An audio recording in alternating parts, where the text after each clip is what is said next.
Ethan Walker walked back onto Earth as a hero. He had stood in the middle of fire, metal, and darkness. He had fought in the Great Galactic War, and he had survived where many had fallen. The people called him the man who saved humanity. But Ethan did not feel like a savior. He only felt tired, tired in his bones, tired in his heart. When the war ended, people filled the streets with joy. Banners waved in the sky. Songs echoed in every city. Children carried pictures of him, and leaders called him the shield of Earth. But while the world celebrated, Ethan looked at the ruins. He remembered the soldiers who never came back. He remembered friends who had smiled at him in the morning and were gone by the night. And inside he wondered, was victory really victory if so much was lost the day he was called to the capital? He thought they would give him medals, maybe land, maybe honors that would make his family proud. He stood tall when the council invited him into the grand hall. People clapped, cameras flashed. The whole world watched as he walked down the long, shining floor. But what waited for him at the end of the hall was not gold, not jewels, not even a handshake. What waited was something no one could explain. 2 guards carried a small cage. Inside it sat a tiny figure. She was an alien woman, no taller than a child.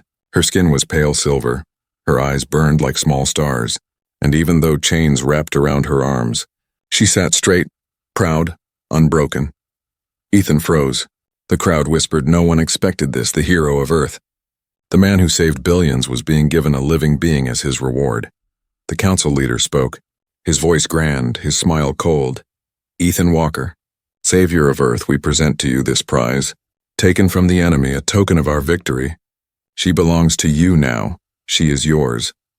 The hall erupted in cheers. Some people shouted with joy. Others laughed, but Ethan did not laugh. His hands clenched, his chest felt heavy. This was not a gift.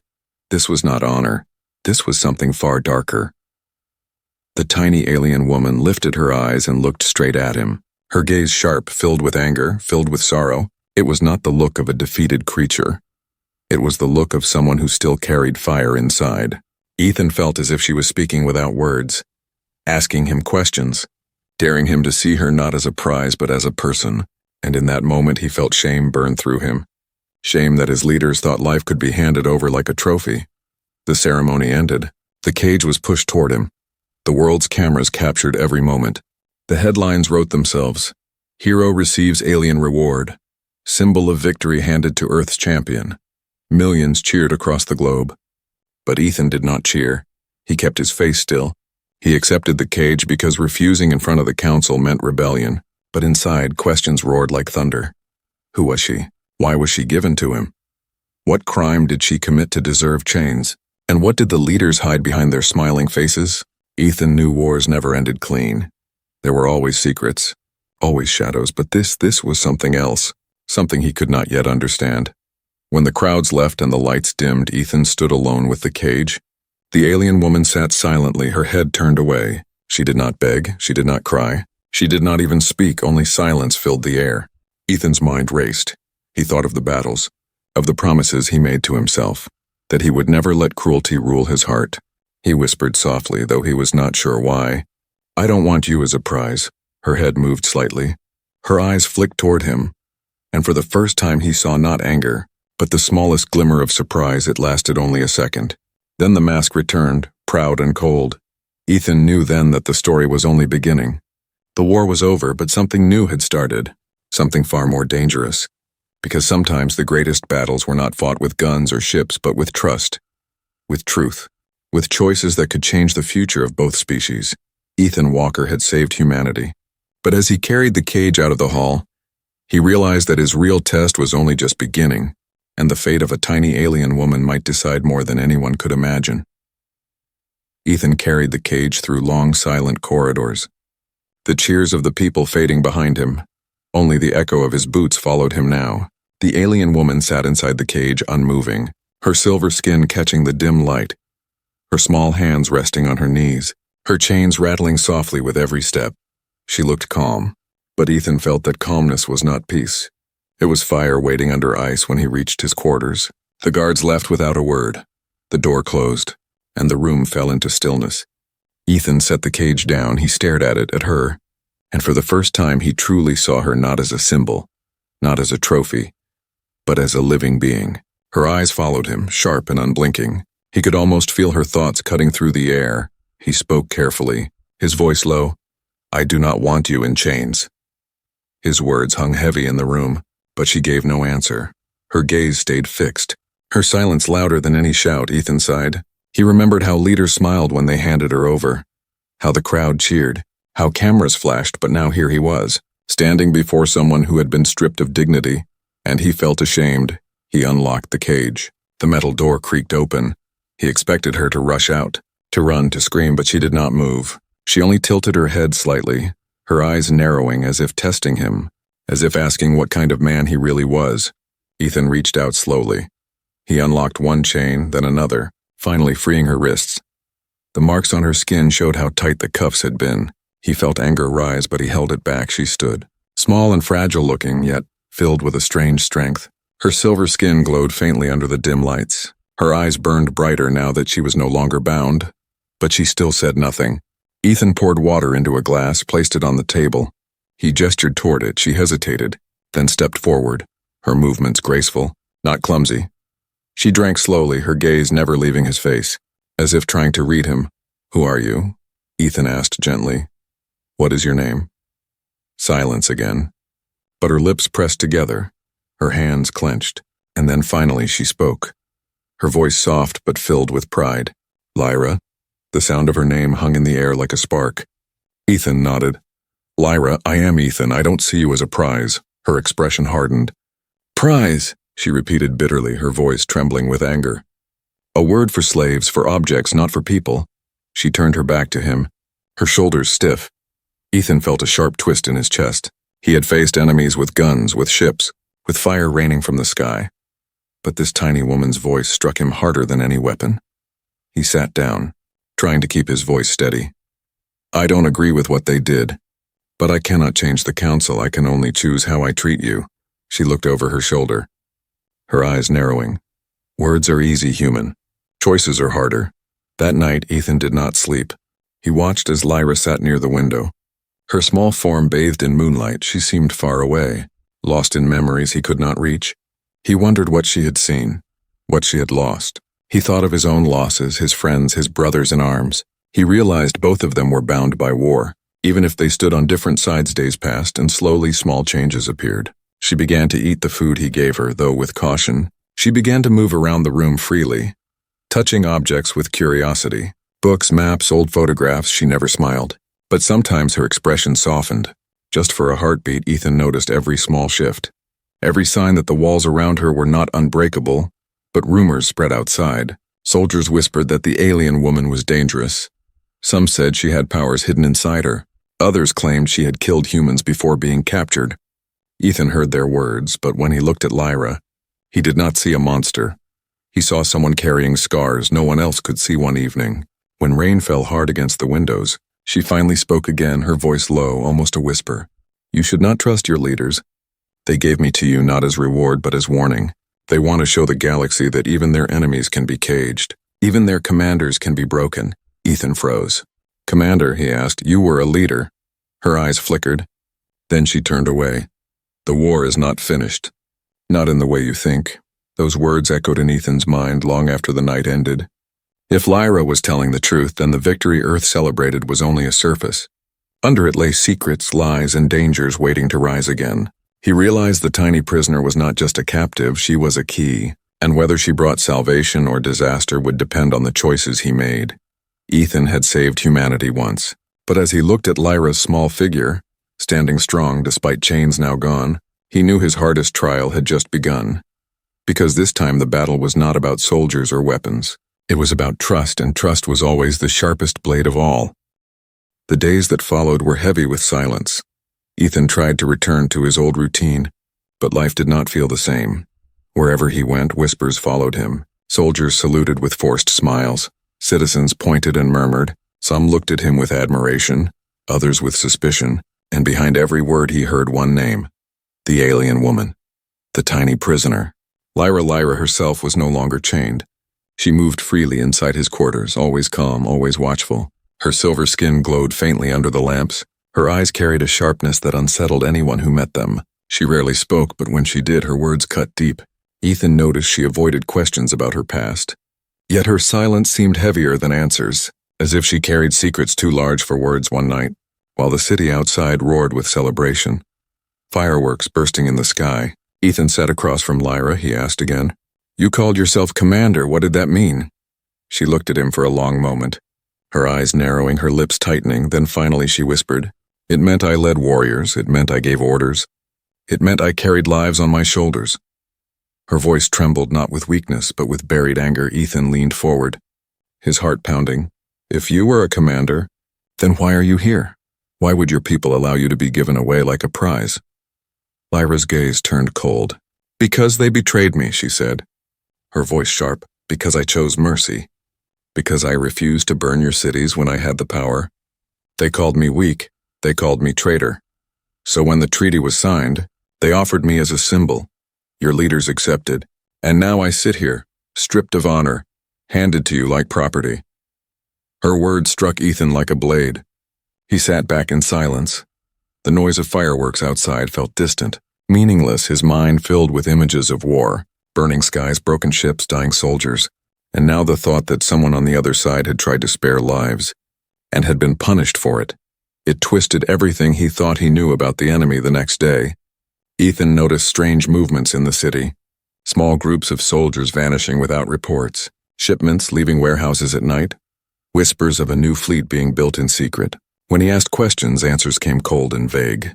Classified. Not your concern. Stay focused on your reward. The more he pushed, the more walls he met, and in those walls he saw fear that evening. Lyra stood at the window again, her voice calm but heavy. "Your leaders hide things from you, Ethan Walker. The war is not over, not truly. They may tell the people it ended, but in shadows the game continues. Enemies gather strength. Traitors inside your ranks feed them." Ethan turned sharply. "How do you know this?" Lyra's eyes flickered like silver fire. "Because I hear them, even in silence. I know how they think. I was one of them once." Ethan felt a chill. He paced the room. "You're saying the enemy still plans to strike even after their defeat?" Lyra nodded, her small figure straight, proud, unshaken. "Defeat is a word for the public, but in truth no side ever accepts loss. They wait. They rebuild. They sharpen their claws in the dark.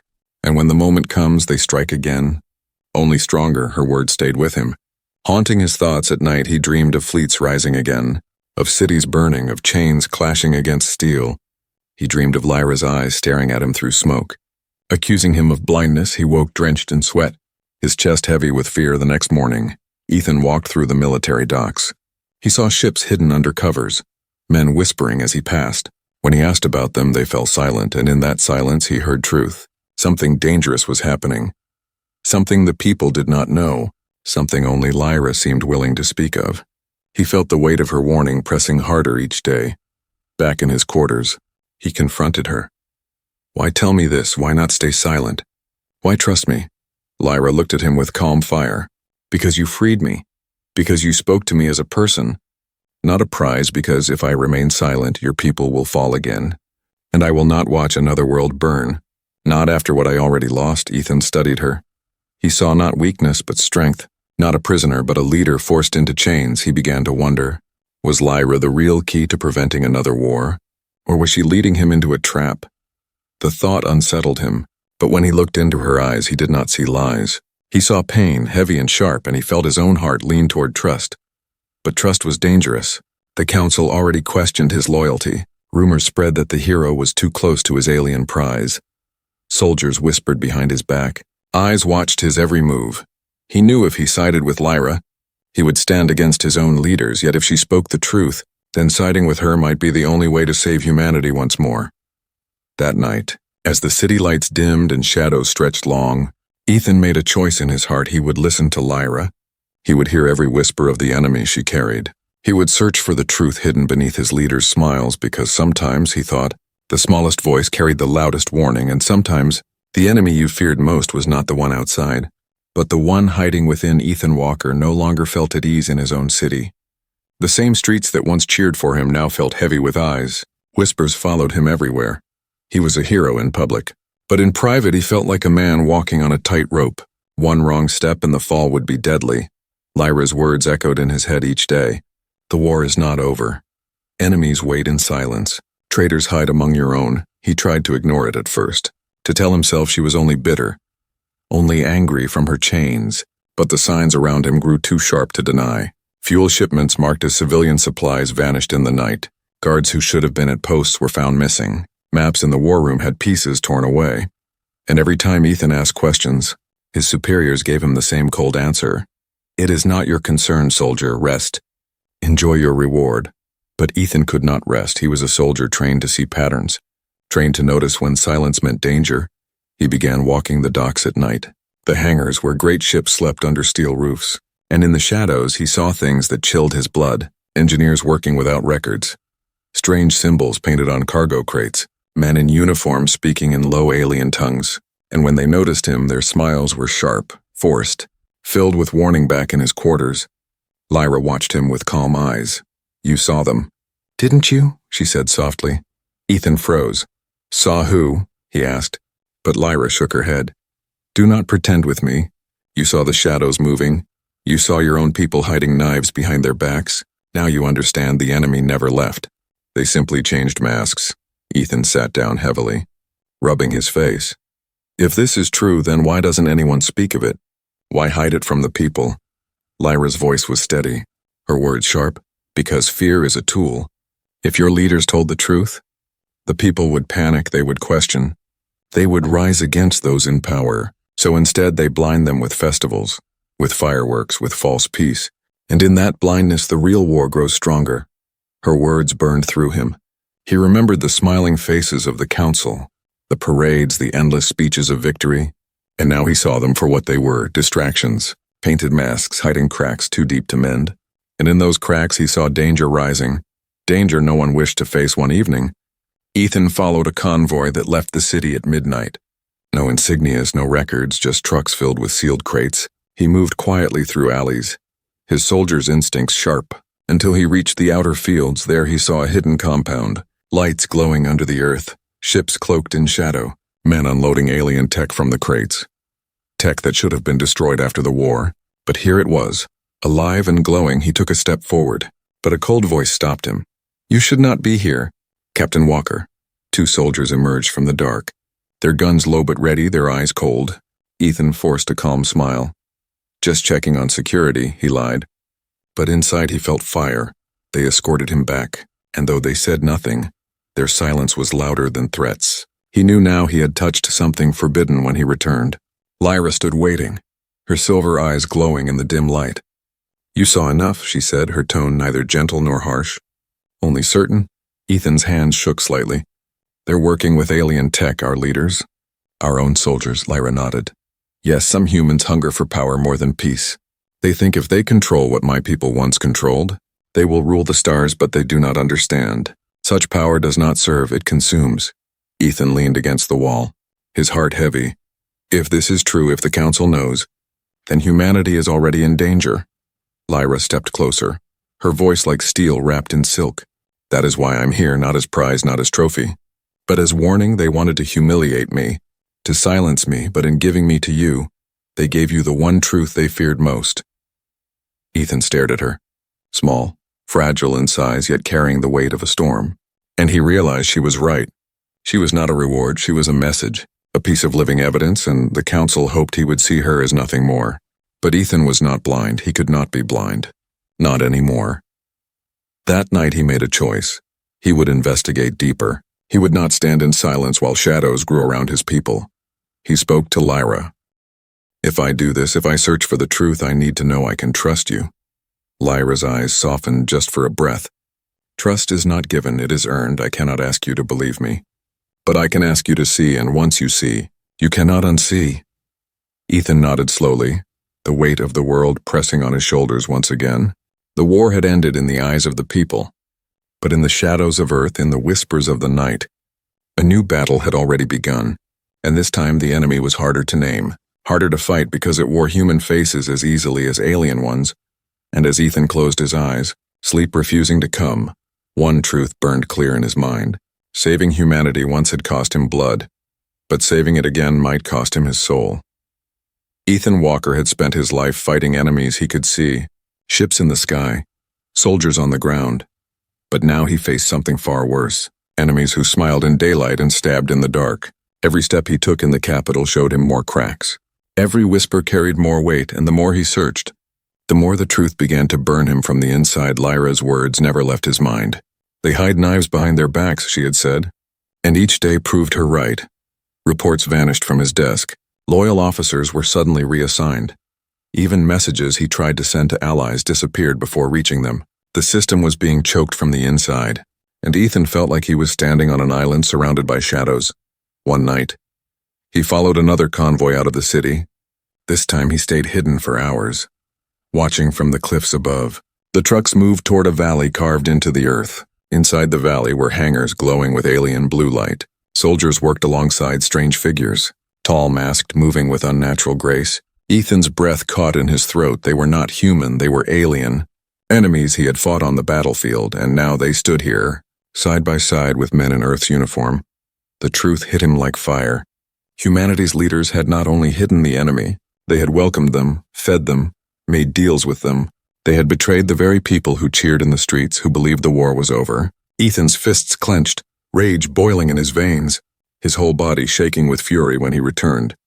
He told Lyra what he had seen, his voice low and tight. They are working with them, with your people. Our leaders are trading with the enemy. Lyra's face hardened, her eyes flashing.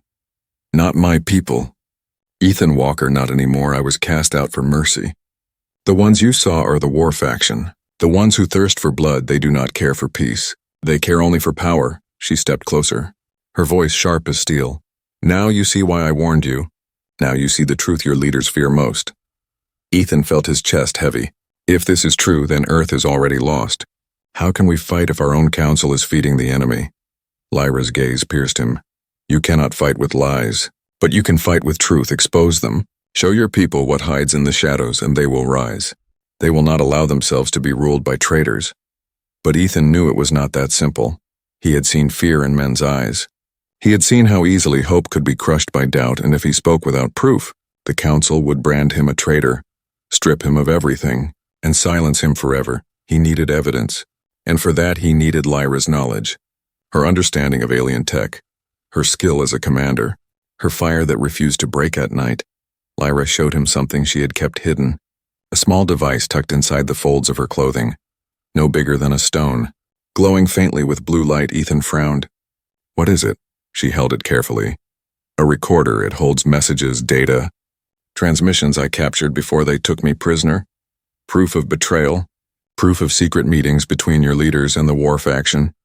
I kept it hidden because if they found it, they would destroy it. But if you are ready, I will show you. Ethan's heart pounded as she activated the device. The air shimmered and voices filled the room. Voices he recognized. The council leader himself speaking to alien generals, his tone calm, his words filled with promises. Promises of technology, of shared power, of control over the people. Ethan's stomach turned as he heard the words. The people will never know. They will celebrate victory while we prepare the next war on our own terms. The recording ended. Silence fell heavy. Ethan sat back, his hands shaking. The truth was darker than he feared. The council was not protecting Earth. They were planning its future as if the people were pawns on a board. Controlled, silenced, sacrifice for power. Betrayal lay at the heart of his own government, and he realized the war he thought he had ended was not a war of survival. It was a war of control. Lyra watched him, her voice steady. Now you know. Now you must choose. You can stay silent and live as their puppet, or you can rise and risk everything. Ethan met her gaze, fire burning in his chest. I saved humanity once with a rifle in my hands, but this time, saving them will mean turning my weapon against my own leaders. But even as he spoke, he knew the danger. If he stood against the council, he would lose his title, his rank, his home. He would be hunted, branded a traitor, and maybe killed. Yet if he did nothing, billions of lives would fall into chains and humanity would not even know it was enslaved. His choice was clear, but it was heavy. Heavy enough to crush the strongest shoulders that night. Ethan swore quietly to himself. I will not let betrayal rule. Not while I breathe. Lyra heard him, her small form standing tall, her eyes glowing bright. And in that moment he knew she was no longer his prisoner. She was his ally, his partner, his only chance at truth. And together they would walk into the fire. The shadows in the capital grew thicker. The smiles of the leaders grew colder. And Ethan realized the line between friend and foe had blurred forever. Humanity had been betrayed, and only two souls stood ready to fight back. A weary soldier and a tiny alien woman bound not by chains, but by a shared vow to protect a world that had already begun to crumble. Ethan Walker had fought wars before, but never like this. This was not a battle of armies marching in the open. It was a battle of shadows, a fight where truth itself was the weapon. Yet the moment came when shadows turned into fire, when secrets turned into war, and Ethan knew the time for hiding was over. The proof Lyra carried burned like a spark inside his mind. Recordings of the council speaking with alien generals, promises of control, promises of power. It was the kind of evidence that could shatter the image of victory that wrapped around Earth like a flag. But to bring it forward meant more than risk. It meant open rebellion. And rebellion always drew blood that night. Alarms shook the city. Explosions lit the sky. Ethan ran to the balcony and saw fire rising from the docks. Ships breaking free from hangars, some marked with Earth's insignia, others glowing with alien colors. They were not enemies invading. They were traitors launching, Earth's own soldiers flying alongside alien warships. The betrayal had stepped out of the shadows. Lyra stood beside him, her small frame steady, her silver eyes burning like steel. "It has begun," she said, calm yet fierce. "The war faction and your leaders move together. They will strike the free worlds before dawn, and if they succeed, humanity will never rise again." Ethan clenched his fists, his soldier's heart beating hard. "Then we stop them. Here and now." Together they rushed to the military vaults. Ethan's name still carried weight, and when guards hesitated, he cut through them with the cold fire of a veteran. Not killing, only disarming, because deep in his chest he still believed some could be saved. Inside the vaults they found weapons, but more than that, they found a ship, old but strong. Hidden away as reserve, Ethan powered it up. The hum of engines filling the hangar like the heartbeat of a giant Lyra moved with sharp precision, her small hands dancing over alien controls she seemed to know better than any human. Ethan glanced at her. "You've flown before," she nodded, her voice carrying quiet strength. "I led fleets once, not in chains, but in freedom. And tonight I will lead again." For the first time, Ethan saw not a prisoner, not a prize, but a commander reborn. The ship lifted into the burning sky, smoke and fire painting the horizon. Enemy craft swarmed like vultures. Human and alien alike, Ethan gripped the controls. Lyra sat beside him, feeding power through systems humans barely understood. Together they became a storm, the ship cutting through enemies with fire and speed, every strike clearing a path, every turn sharper than the last. But the enemy was endless. For every ship they struck down, two more rose, and Ethan felt the weight pressing hard, his arms heavy, his breath burning. Yet Lyra's voice cut through the storm, calm, unyielding. "Hold steady, I am with you. We fight as one." Her words were not command, not order, they were bond. And that bond gave Ethan strength. They broke through the first wave, heading toward the valley where the traitor fleet launched. The ground shook as engines roared, alien tech glowing in the dark, ships carrying weapons too powerful for Earth to stand against. Ethan's jaw tightened. If they escaped the planet, "It's over." Lyra's eyes narrowed. "Then we stop them here. No matter the cost." Together they dove into the heart of the storm, missiles streaking, shields burning, enemy fire cutting through the sky. Ethan's hands moved with soldier's instinct, Lyra's guidance sharp as a blade. She rerouted systems, overcharged engines, each maneuver more daring than the last, and for a moment they felt unstoppable, like a single soul split between two bodies. But then the Council's flagship appeared, massive, armored, glowing with alien energy, its cannons blazing across the sky. Ethan's breath caught. It was the proof of betrayal given flesh, the symbol of leaders who sold their people for power. He felt rage burn. That's the heart of it, we take it down, or everything falls. Lyra's gaze burned like fire. "Then we strike together." They aimed straight at the flagship, weaving through fire, shields cracking, alarms screaming. Ethan's body shook with strain, but he pushed forward, Lyra's hand steady, her voice clear. "Now release all we have." Ethan slammed the controls. Weapons unleashed in a storm of light, missiles, cannons, pure fury. The flagship trembled under the assault, its armor shattering, explosions tearing through its core for a heartbeat. Silence filled the sky. Then the great ship broke apart. Fire raining down, the enemy fleet hesitated, their command shattered. And in that moment of hesitation, Earth's loyal soldiers rose, those who still carried honor. Those who had doubted but now saw the truth, they rallied, striking against traitors. Turning the tide, Ethan's ship barely held together. Smoke filling the cabin, alarms flashing. But Lyra's hands moved fast, holding systems alive. Keeping them in the fight, Ethan glanced at her, sweat and fire in his eyes. "We did it," she shook her head. "Not yet. The battle is not won until the people see the truth." The night stretched long, but slowly. Surely the skies cleared. Traitors fled or fell. Loyal soldiers reclaimed the docks. The fires dimmed, and when dawn finally broke, it was not the council's voice that spoke. It was Ethan's, his ship broadcasting the recordings. The proof of betrayal. Every lie torn open under the light of day. The people listened, their cheers turning to fury, their trust turning to fire. The council's power shattered, the enemy faction crippled, and humanity saved once again. But not by medals, not by leaders. Saved by a soldier who chose truth, and a tiny alien woman who chose mercy. And as the sun rose over the battered city, Ethan and Lyra stood together on the broken hull of their ship, bruised, scarred, but unbroken. They had fought not for victory, but for honor, not for glory, but for the future. And though the battle was over, they both knew the hardest choice still lay ahead, because humanity had to decide what to do with the woman who once was their enemy, and now stood as their savior. The fires of battle still smoked when dawn spread across the capital. The skies once filled with betrayal now lay clear. The council's flagship burned in ruins, and the recordings of their treachery echoed through every screen. Every broadcast, every home, the people of Earth saw the truth with their own eyes. The leaders they trusted had sold them out, and the man they once celebrated as a hero now stood as a rebel who had saved them again. Crowds gathered in the streets, not to cheer but to demand justice. Soldiers who had once bowed to the council now turned their weapons against those who betrayed them. The city shook not from warships but from voices, voices of people rising, claiming back their freedom. And in the middle of it all stood Ethan Walker, weary, bloodied yet unbroken, his figure alone holding the weight of hope.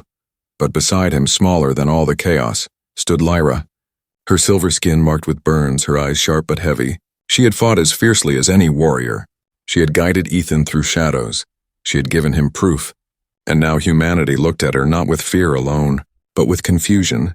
Whispers filled the air. She was their commander. She was their enemy. She fought for us, and what is she now? The new Provisional Council, formed by surviving officers and loyal leaders, called Ethan to stand before them.